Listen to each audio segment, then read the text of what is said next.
Well, after 3 long months, Rare has come out and dropped us a chunky new season, with new areas to explore, new loot, new lore, new unlocks, and more.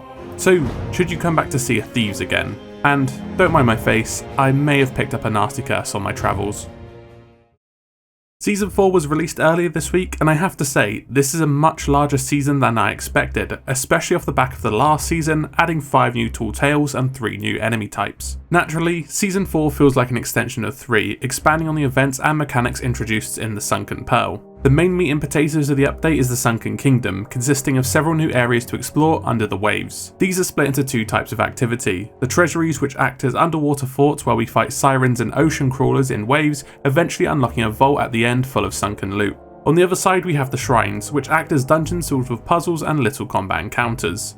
Throughout the shrines you'll also uncover journals from various characters in the lore, detailing the creation of the Sirens. I'll cover these in a different video, but they're great for contextualising the Sirens and some history in the Sea of Thieves. I will say sometimes they do repeat themselves fairly often, but it isn't too egregious. Well, how do these play? Both types are really fun. While not being the freshest experiences, they do offer new gameplay that will seem fresh to the majority of players. I found 5 out of the 6 of the shrines to be excellent at balancing the exploration and puzzle solving you'd expect from the dungeons. Sometimes I did find the loot a bit underwhelming, which is a bit of a letdown, as you have to leave your ship unattended for a long time without being able to check for adversaries on the horizon. We did get attacked once, and we never lost progress or loot because of it, but I can see this being a point of frustration for a lot of new players. Rare did think of counteracting this, where you can store your loot in mermaid statues around the shrine, which can only be accessed by your crew, and you can retrieve it from a friendly mermaid on the surface, so if you get sunk, you can come back for it later. These treasuries are good fun too. They are definitely more replayable compared to the shrines, but are fairly easy due to the number of tools you have to thin out the enemies. I can see me using these to grind out my commendations.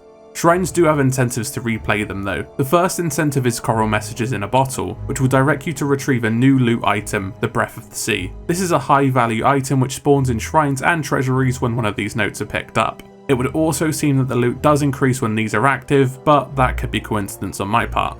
The second is the Legend of the Sunken Kingdom Voyage, which will take you to 3 of the 6 shrines to retrieve keys to open a chest. I won't spoil the end, but this voyage is extremely long and is only really worth one playthrough, as the reveal at the end doesn't change, but at least you do get a fantastic looking curse for your efforts. And finally, you do get a wealth of commendations to grind towards, with the Sunken Sorrow ship, parts, curse, and weapons for completing these. It's nice to see a decent number of free cosmetics to unlock outside the season pass and recolors. Overall, this content is really fun, it's beautifully designed, and it's nice to see the story continuing at a decent pace now. I absolutely think you should return for this alone, even if it's just to get your curse. But what else is included in the season? Well, we always have a new Plunder Pass, Season Pass, and Pirate Emporium to look forward to. We'll start with the Season Pass. Straight up, it's the best one they've done so far, minus the Pirate Legend rewards. Starting with the normal items, the tattoo, face paint, sails, and scars all look fantastic. The Wicked Web stuff looks great too, the unique items all look nice and fresh, and even the Pirate Legend stuff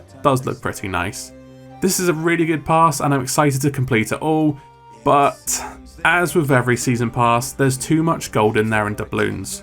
Rare did reduce the number of redundant titles, which is great, but again, doubloons are a retired currency for the most part and gold is so easy to get. The Pirate Legend stuff is stunning, but it's far too little. I know not everyone is a Pirate Legend, but tough. Pirate Legends do need to have a few perks to go with the title, and this has been going downhill since Season 1, at least in my opinion. Maybe we'll be lucky enough to get a new update for that in the coming months. Along with this, there needs to be a recolor set in place of gold. We know there's loads in the pipeline and we only got one in the store with this update. How much would it really damage the sales of the Emporium if this was added? It wouldn't, because people will still pay for those exclusive items. Speaking of paid items, we have a much better Plunder Pass this time around, with some spooky jack-o'-lantern themed items and some new emotes. All look really great and I can see these being used in full force next month. And moving on to the Emporium, we have some more emotes and the Golden Nile ship set, costume, weapons, and lantern. I really like the designs, but not enough to actively use them. Both emote bundles are fantastic as usual.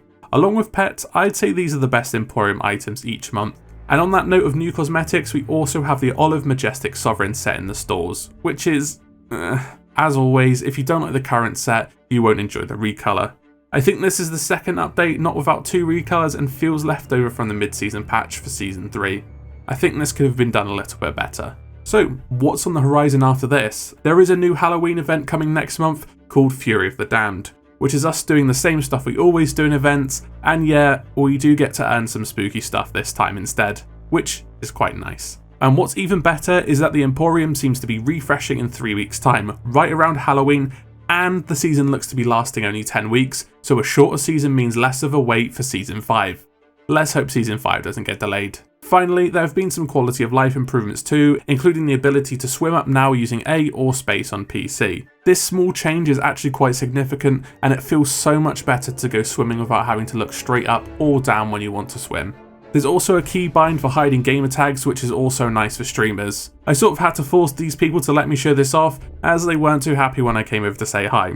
Sorry lads. And if you're partially sighted or blind, there's a new nautical narration feature, which will read your compass points to help you navigate. West northwest. Northwest. East. I'm always pleased to see these changes, and it's great Rare actively thinking about ways to make the game more accessible for all kinds of players. All in all, Sea of Thieves looks to be back, so it's safe to say I'm very much excited to see what's coming next. If you've taken a break during the very long Season 3, now it's time to come back to Sea of Thieves and experience all that Season 4 has to offer. As someone who didn't like seasons as a structure, these big updates feel close to year 1, and I hope it continues.